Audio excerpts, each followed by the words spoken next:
Hitam-hitam. Iya, iya, iya.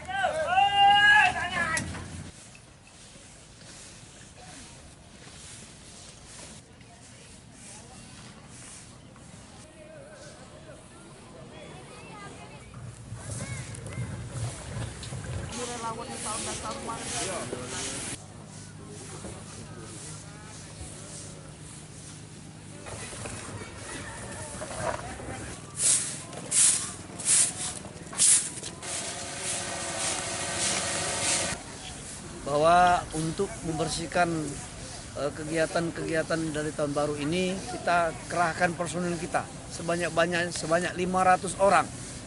Jadi kita di Benteng Kota Besar ini, lalu kemudian jalan-jalan protokol, lalu kemudian di tempat-tempat tertentu yang mungkin ada kegiatan daripada masyarakat semalam. Kami siap melaksanakan.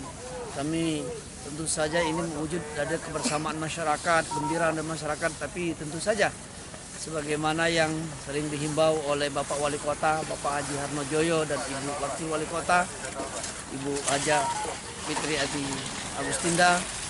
Kita mengharapkan masyarakat walaupun kita kegiatan, mari kita jaga terus Kota Palembang ini dari kebersihan.